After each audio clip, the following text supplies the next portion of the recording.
ਗੁਰੂ ਜੀ ਨੇ ਪ੍ਰੇਮੇ ਕੋੜੀ ਦਾ ਉਧਾਰ ਕਰਕੇ ਉਸ ਨੂੰ ਮੁਰਾਰੀ ਬਣਾਉਣਾ। ਲਾਹੌਰ ਦੇ ਨੇੜੇ ਪਿੰਡ ਖਾਈ ਵਿੱਚ ਇੱਕ ਪ੍ਰੇਮਾ ਨਾਮੀ ਖੱਤਰੀ ਰਹਿੰਦਾ ਸੀ। ਇਸ ਨੂੰ ਕੁਸ਼ਟ ਰੋਗ ਸੀ। ਇਸ ਦੇ ਸਰੀਰ ਵਿੱਚੋਂ ਹਰ ਸਮੇਂ ਖੂਨ ਤੇ ਪੀਕ ਨਿਕਲਦੀ ਰਹਿੰਦੀ ਸੀ। ਸਰੀਰ ਵਿੱਚੋਂ ਬਦਬੂ ਮਾਰਨ ਕਰਕੇ ਇਸ ਦੇ ਨੇੜੇ ਕੋਈ ਨਹੀਂ ਸੀ ਖੜਦਾ। ਸਾਰੇ ਇਸ ਨੂੰ ਨਫ਼ਰਤ ਕਰਦੇ ਸਨ। ਇਸ ਦੇ ਸਰੀਰ ਤੇ ਮੱਖੀਆਂ ਭਿਣਕਦੀਆਂ ਸਨ। ਜਦੋਂ ਕੋਈ ਮਨੁੱਖ ਦੂਰੋਂ ਹੀ ਕੋਈ ਚੀਜ਼ ਖਾਣ ਲਈ ਇਸ ਕੋਲ ਸੁੱਟਦਾ ਤਾਂ ਇਹ ਘਿਸਰ ਕੇ ਉਸ ਨੂੰ ਚੁੱਕ ਕੇ ਖਾ ਲੈਂਦਾ ਤੇ ਆਪਣਾ ਢਿੱਡ ਭਰ ਲੈਂਦਾ। ਦਿਨ ਰਾਤ ਦੁੱਖ ਵਿੱਚ ਜ਼ਿੰਦਗੀ ਬਤੀਤ ਕਰ ਰਿਹਾ ਸੀ। ਜਿੱਥੇ ਵੀ ਜਾਂਦਾ ਹੈ ਉੱਥੇ ਹੀ ਇਸ ਦਾ ਨਿਰਾਦਰ ਹੁੰਦਾ ਹੈ। ਕੋਈ ਇਸ ਨੂੰ ਵੇਖਣਾ ਵੀ ਨਹੀਂ ਚਾਹੁੰਦਾ। ਗੁਰੂ ਅਮਰਦਾਸ ਜੀ ਦੀ ਮਹਿਮਾ ਸੁਣ ਕੇ ਇਸ ਦੇ ਮਨ ਵਿੱਚ ਉਤਸ਼ਾਹ ਹੋਇਆ ਕਿ ਜਿਸ ਦਾ ਕੋਈ ਵੀ ਨਹੀਂ ਹੁੰਦਾ ਉਸ ਦਾ ਗੁਰੂ ਰਖਵਾਲਾ ਬਣਦਾ ਹੈ ਤੇ ਮਨ ਵਿੱਚ ਗੁਰੂ ਜੀ ਦੇ ਦਰਸ਼ਨਾਂ ਦੀ ਇੱਛਾ ਬਣ ਗਈ। ਪਰ ਗੁਰੂ ਜੀ ਕੋਲ ਜਾਣ ਦਾ ਕੋਈ ਪ੍ਰਬੰਧ ਨਹੀਂ ਬਣਦਾ। ਹਰ ਸਮੇਂ ਗੁਰੂ ਜੀ ਦਾ ਧਿਆਨ ਆਪਣੇ ਮਨ ਵਿੱਚ ਧਾਰਦਾ ਹੈ ਤੇ ਦਰਸ਼ਨਾਂ ਨੂੰ ਮਨ ਲੋਚਦਾ ਹੈ। ਉੱਚੀ ਉੱਚੀ ਕਹਿੰਦਾ ਹੈ ਕਿ ਮੈਨੂੰ ਕੋਈ ਗੁਰੂ ਅਮਰਦਾਸ ਜੀ ਦੇ ਦਰਸ਼ਨ ਕਰਵਾ ਦੇਵੇ, ਪਰ ਦਰਸ਼ਨ ਨਹੀਂ ਹੋ ਰਹੇ। ਇੱਕ ਦਿਨ ਇਸਨੇ ਸੋਚਿਆ ਕਿ ਮੈਂ ਮਰ ਹੀ ਜਾਵਾਂ ਤੇ ਇਹ ਰਿੜਦਾ ਰਿੜਦਾ ਖੂਹ ਦੇ ਕੰਢੇ ਤੇ ਪਹੁੰਚ ਗਿਆ ਕਿ ਮੈਂ ਖੂਹ ਵਿੱਚ ਡਿੱਗ ਕੇ ਡੁੱਬ ਕੇ ਮਰ ਜਾਵਾਂ। ਅਚਾਨਕ ਇਸਨੇ ਦੇਖਿਆ ਕਿ ਗੁਰੂ ਜੀ ਦੇ ਦਰਸ਼ਨਾਂ ਨੂੰ ਸੰਗਤਾਂ ਗੁਰਬਾਣੀ ਦੇ ਸ਼ਬਦ ਗਾਉਂਦੀਆਂ ਜਾ ਰਹੀਆਂ ਸਨ। ਤਾਂ ਇਸਨੇ ਸੁਣਿਆ ਕਿ ਗੁਰੂ ਜੀ ਨਿਮਾਣਿਆਂ ਦੇ ਮਾਣ ਹਨ। ਇਸਨੇ ਸੰਗਤ ਨੂੰ ਬੇਨਤੀ ਕੀਤੀ ਕਿ ਮੈਨੂੰ ਵੀ ਗੁਰੂ ਜੀ ਦੇ ਦਰਸ਼ਨ ਕਰਵਾ ਦਿਓ। ਤਾਂ ਉਹ ਇਸ ਨੂੰ ਚੁੱਕ ਕੇ ਗੋਇੰਦਵਾਲ ਲੈ ਗਏ। ਇਸ ਨੂੰ ਗੁਰੂ ਜੀ ਤੋਂ ਕੁਝ ਦੂਰ ਛੱਡ ਦਿੱਤਾ।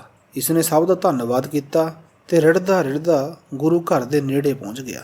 ਉੱਚੀ ਉੱਚੀ ਗਾਉਂਦਾ ਹੈ, ਮੇਰਾ ਗਿਆ ਕਛੋਟਾ ਲੱਦਾ, ਭਾਵ ਮੇਰਾ ਪੁਰਾਣਾ ਕੁਸ਼ਟ ਵਾਲਾ ਸਰੀਰ ਚਲਾ ਗਿਆ ਤੇ ਮੈਨੂੰ ਨਵਾਂ ਸਰੀਰ ਮਿਲ ਗਿਆ ਹੈ, ਭਾਵ ਮੈਨੂੰ ਗੁਰੂ ਦਾ ਆਸਰਾ ਮਿਲ ਗਿਆ ਹੈ। ਉੱਚੀ ਉੱਚੀ ਇਹੀ ਗਾਈ ਜਾਂਦਾ ਹੈ। ਇਸ ਨੂੰ ਇਸ ਨਾਲ ਸ਼ਾਂਤੀ ਮਿਲਦੀ ਹੈ। ਕੋਈ ਇਸ ਨੂੰ ਭੋਜਨ ਦੇ ਜਾਂਦਾ ਹੈ ਤੇ ਕੋਈ ਪਾਣੀ ਦੇ ਜਾਂਦਾ ਹੈ। ਹਰ ਸਮੇਂ ਗੁਰੂ ਜੀ ਨੂੰ ਬੇਨਤੀਆਂ ਕਰਦਾ ਹੈ ਕਿ ਮੈਨੂੰ ਵੀ ਦਰਸ਼ਨ ਬਖਸ਼ੋ ਤੇ ਮਨ ਵਿੱਚ ਸੋਚਦਾ ਹੈ ਕਿ ਮੇਰਾ ਸਰੀਰ ਕੁਸ਼ਟ ਵਾਲਾ ਹੈ, ਇਸ ਵਿੱਚੋਂ ਬਦਬੂ ਮਾਰਦੀ ਹੈ।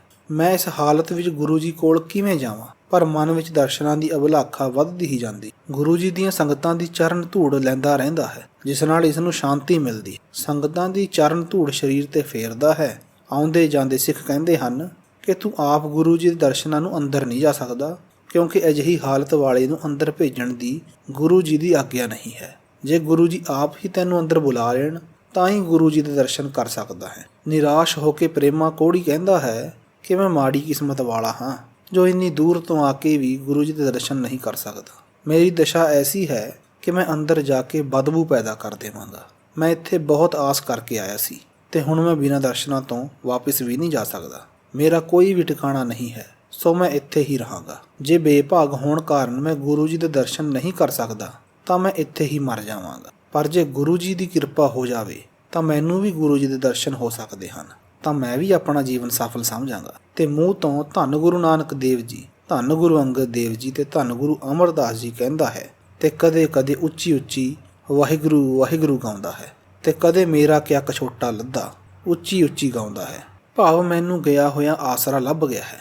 ਇਹ ਸੋਚਦਾ ਹੈ ਕਿ ਸਾਰੇ ਸਿੱਖ ਗੁਰੂ ਜੀ ਦੇ ਦਰਸ਼ਨ ਕਰਕੇ ਆ ਰਹੇ ਹਨ, ਪਰ ਮੈਂ ਬੇਭਾਗ ਗੁਰੂ ਜੀ ਦੇ ਦਰਸ਼ਨ ਨਹੀਂ ਕਰ ਸਕਦਾ। ਪਰ ਮੈਂ ਇਸ ਦਰ ਨੂੰ ਹੁਣ ਛੱਡਾਂਗਾ ਨਹੀਂ। ਕਦੇ ਤਾਂ ਗੁਰੂ ਜੀ ਮਿਹਰਬਾਨ ਹੋ ਕੇ ਮੈਨੂੰ ਵੀ ਦਰਸ਼ਨ ਦੇਣਗੇ। ਇਸ ਤਰ੍ਹਾਂ ਦਰਸ਼ਨ ਲਈ ਤੜਪਦਾ ਰਹਿੰਦਾ ਹੈ। ਸਿੱਖਾਂ ਦਾ ਧੰਨਵਾਦ ਕਰਦਾ ਹੈ ਕਿ ਮੈਨੂੰ ਖਾਣ ਲਈ ਅੰਨ ਪਾਣੀ ਦੇ ਰਹੇ ਹਨ ਤੇ ਮੈਨੂੰ ਵੀ ਪ੍ਰੇਮ ਕਰਦੇ ਹਨ, ਜਦੋਂ ਕਿ ਹੋਰ ਸਾਰੇ ਨਫ਼ਰਤ ਹੀ ਕਰਦੇ ਹਨ। ਸਿੱਖਾਂ ਨੇ ਜਾ ਕੇ ਗੁਰੂ ਜੀ ਨੂੰ ਦੱਸਿਆ ਕਿ ਆਪ ਜੀ ਦੇ ਦਰਬਾਰ ਦੇ ਬਾਹਰ ਇੱਕ ਕੋੜੀ ਬੈਠਾ ਹੈ ਜੋ ਆਪ ਜੀ ਦੇ ਦਰਸ਼ਨ ਕਰਨਾ ਚਾਹੁੰਦਾ ਹੈ ਤੇ ਮੁਖ ਤੋਂ ਉੱਚੀ ਉੱਚੀ ਗਾਉਂਦਾ ਹੈ ਕਿ ਮੇਰਾ ਗਿਆ ਕਛੋਟਾ ਲੱਦਾ। ਸਾਨੂੰ ਤਾਂ ਇਸ ਦਾ ਭਾਵ ਪਤਾ ਨਹੀਂ ਲੱਗਦਾ, ਪਰ ਉਹ ਬਾਰ-ਬਾਰ ਇਹੀ ਗਾਈ ਜਾਂਦਾ ਹੈ। ਤਾਂ ਗੁਰੂ ਜੀ ਨੇ ਕਿਹਾ ਇਸ ਦਾ ਭਾਵ ਇਹ ਹੈ ਕਿ ਗੁਰੂ ਅੰਗਦ ਦੇਵ ਜੀ ਜਦੋਂ ਸਵੇਰੇ ਦਰਬਾਰ ਤੋਂ ਬਾਹਰ ਆਉਂਦੇ ਸਨ ਤਾਂ ਕੌੜੀ ਬਾਹਰ ਆ ਕੇ ਖੜ ਜਾਂਦੇ ਸਨ ਤੇ ਜਦੋਂ ਗੁਰੂ ਜੀ ਦੀ ਮਿਹਰ ਭਰੀ ਦ੍ਰਿਸ਼ਟੀ ਉਹਨਾਂ ਤੇ ਪੈਂਦੀ ਸੀ ਤਾਂ ਉਹਨਾਂ ਦਾ ਕੋੜ ਦੂਰ ਹੋ ਜਾਂਦਾ ਸੀ। ਤੇ ਇਹ ਹੁਣ ਇਹੀ ਕਹਿ ਰਿਹਾ ਹੈ ਕਿ ਮੈਨੂੰ ਗੁਰੂ ਘਰ ਲੱਭ ਗਿਆ ਹੈ ਤੇ ਹੁਣ ਮੇਰਾ ਪੁਰਾਣਾ ਕੁਸ਼ਟ ਵਾਲਾ ਸਰੀਰ ਠੀਕ ਹੋ ਜਾਵੇਗਾ। ਕੁਝ ਦਿਨ ਇਸੇ ਤਰ੍ਹਾਂ ਬੀਤ ਗਏ ਹਨ। ਇਸ ਦੇ ਮਨ ਅੰਦਰ ਗੁਰੂ ਜੀ ਦੇ ਦਰਸ਼ਨਾਂ ਲਈ ਪਿਆਸ ਵੱਧਦੀ ਹੀ ਜਾਂਦੀ ਹੈ। ਗੁਰੂ ਜੀ ਨੇ ਇਸ ਦਾ ਪ੍ਰੇਮ ਵੇਖ ਕੇ ਸਿੱਖਾਂ ਨੂੰ ਕਿਹਾ ਕਿ ਭਾਈ ਪ੍ਰੇਮੇ ਕੋੜੀ ਨੂੰ ਸਾਡੇ ਕੋਲ ਲਿਆਓ ਤੇ ਸਾਡੇ ਇਸ਼ਨਾਨ ਵਾਲਾ ਜਲ ਲੈ ਕੇ ਉਸ ਵਿੱਚ ਉਸ ਨੂੰ ਇਸ਼ਨਾਨ ਕਰਵਾਓ, ਤਾਂ ਇਸ ਦਾ ਸਰੀਰ ਠੀਕ ਹੋ ਜਾਵੇਗਾ। ਫਿਰ ਮਜੀਠੀ ਰੰਗ ਦੇ ਬਸਤਰ ਪਹਿਨਾ ਕੇ ਇਸ ਨੂੰ ਸਾਡੇ ਕੋਲ ਲਿਆਓ। ਇਸ ਨੂੰ ਸਿਰ ਤੋਂ ਪੈਰਾਂ ਤੱਕ ਕੱਪੜੇ ਵਿੱਚ ਲਪੇਟ ਕੇ ਲਿਆਓ। ਸਿੱਖਾਂ ਨੇ ਜਾ ਕੇ ਪ੍ਰੇਮੇ ਨੂੰ ਕਿਹਾ, ਪ੍ਰੇਮਿਆ ਤੇਰੇ ਭਾਗ ਖੁੱਲ੍ਹ ਗਏ ਹਨ, ਗੁਰੂ ਜੀ ਨੇ ਤੈਨੂੰ ਆਪਣੇ ਕੋਲ ਬੁਲਾ ਲਿਆ ਹੈ। ਸਿੱਖਾਂ ਨੇ ਇਸ ਨੂੰ ਗੁਰੂ ਜੀ ਦੇ ਇਸ਼ਨਾਨ ਵਾਲੇ ਜਲ ਨਾਲ ਇਸ਼ਨਾਨ ਕਰਵਾਇਆ ਤੇ ਇਸ ਦੇ ਸਰੀਰ ਤੇ ਮਜਿੱਠੇ ਰੰਗ ਦੇ ਬਸਤਰ ਲਪੇਟ ਕੇ ਇਸ ਨੂੰ ਗੁਰੂ ਜੀ ਕੋਲ ਲੈ ਆਏ।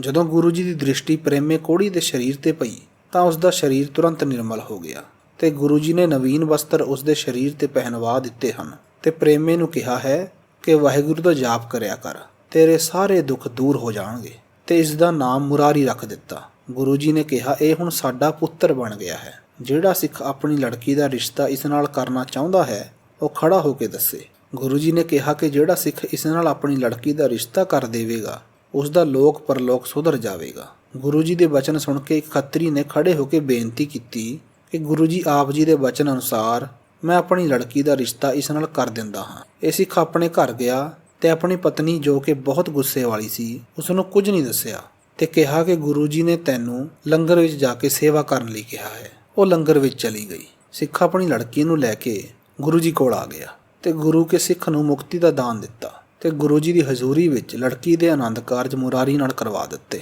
ਗੁਰੂ ਜੀ ਨੇ ਖੁਸ਼ ਹੋ ਕੇ ਸਿੱਖ ਨੂੰ ਮੁਕਤੀ ਦਾ ਦਾਨ ਦਿੱਤਾ ਤੇ ਪ੍ਰੇਮੇ ਕੋੜੀ ਨੂੰ ਨਰਕ ਵਿੱਚੋਂ ਕੱਢ ਕੇ ਸਵਰਗ ਦੀ ਜ਼ਿੰਦਗੀ ਬਖਸ਼ ਦਿੱਤੀ। ਇਸ ਦੀ ਦੇਹ ਕੰਚਨ ਵਰਗੀ ਕਰ ਦਿੱਤੀ।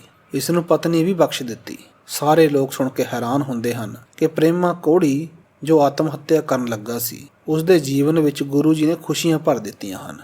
ਗੁਰੂ ਜੀ ਦੀ ਮਹਿਮਾ ਕਹੀ ਨਹੀਂ ਜਾ ਸਕਦੀ। ਇੱਕ ਘੜੀ ਵਿੱਚ ਹੀ ਪ੍ਰੇਮੇ ਨੂੰ ਸੁੰਦਰ ਕਾਇਆ ਤੇ ਪਤਨੀ ਬਖਸ਼ ਦਿੱਤੀ ਹੈ। ਜਦੋਂ ਸੀਹਾਂ ਸਿੰਘ ਦੀ ਪਤਨੀ ਨੂੰ ਪਤਾ ਲੱਗਾ ਕਿ ਮੇਰੀ ਲੜਕੀ ਦੀ ਸ਼ਾਦੀ ਮੇਰੇ ਪਤੀ ਨੇ ਗੁਰੂ ਜੀ ਦੇ ਕਹਿਣ ਤੇ ਪ੍ਰੇਮੇ ਕੋੜੀ ਨਾਲ ਕਰ ਦਿੱਤੀ ਹੈ ਤਾਂ ਉਸਨੇ ਗੁੱਸੇ ਵਿੱਚ ਆ ਕੇ ਗੁਰੂ ਜੀ ਨੂੰ ਕਿਹਾ, ਤੁਸੀਂ ਇਹ ਕੀ ਕੀਤਾ ਹੈ? ਮੇਰੀ ਲੜਕੀ ਦਾ ਵਿਆਹ ਕੋੜੀ ਨਾਲ ਕਰਵਾ ਦਿੱਤਾ ਹੈ ਜਿਸ ਦਾ ਕੋਈ ਵੀ ਟਿਕਾਣਾ ਨਹੀਂ ਹੈ। ਗੁਰੂ ਜੀ ਨੇ ਹੱਸ ਕੇ ਕਿਹਾ ਕਿ ਇਹ ਹੁਣ ਸਾਡਾ ਪੁੱਤਰ ਬਣ ਗਿਆ ਹੈ ਤੇ ਇਸ ਦਾ ਨਾਮ ਮੁਰਾਰੀ ਹੈ ਤੇ ਤੇਰੀ ਲੜਕੀ ਦਾ ਨਾਮ ਹੁਣ ਮੱਥੋ ਰੱਖ ਦਿੱਤਾ ਹੈ। ਜੋ ਮੱਥੋ ਮੁਰਾਰੀ ਦਾ ਨਾਮ ਜਪੇਗਾ ਉਸ ਨੂੰ ਸਾਰੇ ਸੁੱਖਾਂ ਦੀ ਪ੍ਰਾਪਤੀ ਹੋਵੇਗੀ। ਇਸ ਲਈ ਸਾਰੇ ਲੋਕ ਮੱਥੋ ਮੁਰਾਰੀ ਦਾ ਨਾਮ ਜਪਣ ਲੱਗ ਪਏ। ਇਹ ਦੋਵੇਂ ਵਡਭਾਗੇ ਬਣ ਗਏ ਹਨ। ਇਹ ਹੁਣ ਦੋਵੇਂ ਹੀ ਪ੍ਰੇਮਾ ਭਗਤੀ ਵਿੱਚ ਰੰਗੇ ਗਏ ਹਨ। ਗੁਰੂ ਜੀ ਨੇ ਕਿਹਾ ਕਿ ਮੱਥੋ ਮੁਰਾਰੀ ਜੀ ਤੁਸੀਂ ਆਪਣੇ ਪਿੰਡ ਖਾਈ ਵਿਖੇ ਚਲੇ ਜਾਓ ਤੇ ਸਿੱਖਾਂ ਨੂੰ ਸਤਨਾਮ ਦਾ ਉਪਦੇਸ਼ ਦੇਵੋ ਤੇ ਸੁੱਖ ਪ੍ਰਾਪਤ ਕਰੋ। ਇਹਨਾਂ ਨੂੰ ਸਿੱਖੀ ਦੇ ਪ੍ਰਚਾਰ ਦੀ ਮੰਜੀ ਬਖਸ਼ ਦਿੱਤੀ ਤੇ ਵਚਨ ਕਰ ਦਿੱਤਾ ਕਿ ਤੁਹਾਡੇ ਸਾਰੇ ਵਚਨ ਪੂਰੇ ਹੋਇਆ ਕਰਨਗੇ। ਜੋ ਵੀ ਤੁਹਾਡੇ ਦਰਸ਼ਨ ਕਰੇਗਾ ਉਹ ਭਵ ਸਾਗਰ ਤੋਂ ਤਰ ਜਾਵੇਗਾ। ਮੱਥੋ ਮੁਰਾਰੀ ਜੀ ਆਪਣੇ ਪਿੰਡ ਖਾਈ ਵਿਖੇ ਜਾ ਕੇ ਸਿੱਖੀ ਦਾ ਪ੍ਰਚਾਰ ਕਰਨ ਲੱਗ ਪਏ। ਜੋ ਵੀ ਇਸ ਪ੍ਰਸੰਗ ਨੂੰ ਭਾਵਨਾ ਨਾਲ ਸੁਣੇਗਾ ਉਸ ਨੂੰ ਚਾਰੇ ਪਦਾਰਥ ਪ੍ਰਾਪਤ ਹੋਣਗੇ। ਵਾਹਿਗੁਰੂ ਜੀ ਕਾ ਖਾਲਸਾ, ਵਾਹਿਗੁਰੂ ਜੀ ਕੀ ਫਤਿਹ।